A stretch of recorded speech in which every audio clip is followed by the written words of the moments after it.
hefur ekki verið sýnt fram á það að stunda kynlíf á meðgöngu, út af við erum oftast að tala um fósturmissi kannski í byrjun meðgöngu, einmitt á fyrsta trímester meðgöngunnar, það að kynlífið, sem sagt að stunda kynlíf bara á eðlilegan hátt, sé ekki að hafa áhrif þarna á. Þarna sé ýmsir aðrir þættir sem spila inn í, og það getur verið til dæmis litningagallar, það getur verið einhver vandamál í sambandi við leghálsinn og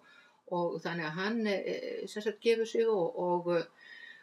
fjöldinn allur af öðrum þáttum, að aldur konuna fleira og fleira sem getur spilað þar inn í, svoleiðis en það sem sagt að stunda kynlíf á meðgöngu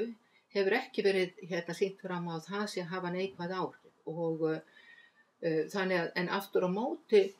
þegar við bara skoðum rannsóknir í sambandi við kynlíf á meðgöngu að þá hefur það sýnt sig í gegnum snett svona í rannsóknum að yfirleitt minnkar kynlöngun á meðgöngutíma og sérstaklega það líður á meðgönguna og þannig náttúrulega minnkar það líka tíðni kynmaka, þannig að þetta eru svona náttúrulega hlutir sem að gerast hjá mjög mörgum þó að sé auðvitað breytilegt og einmitt í mjög nýlegri rannsókn sem var bara framkvæmt núna í vor meðal íslenskra kvenna í sambandi við kynlíf á meðgöngu og eftir fæðingu að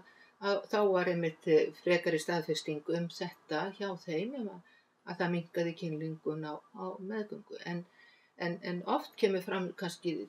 einhver ótti og annað slíkt hjá fólki með að stunda kynlíf en það á sem sagt ekki að hafa áhrif. En svo veltir maður aftur á móti fyrir sér í sambandi við kynlíf, og þarna er ég náttúrulega bara búin að vera að tala um eðlilegt kynlíf, aftur á móti ef að kynlíf er eitthvað,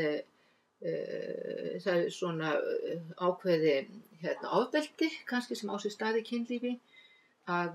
þá gæti náttúrulega ýmislegt gerst og gæti haft áhrif, minna það kannski nota einhver tæki eða tól eða annað slíkt sem að sannarlega getur þá haft áhrif á það hvort að meðganga gangi eðlilega fyrir sig eða ekki.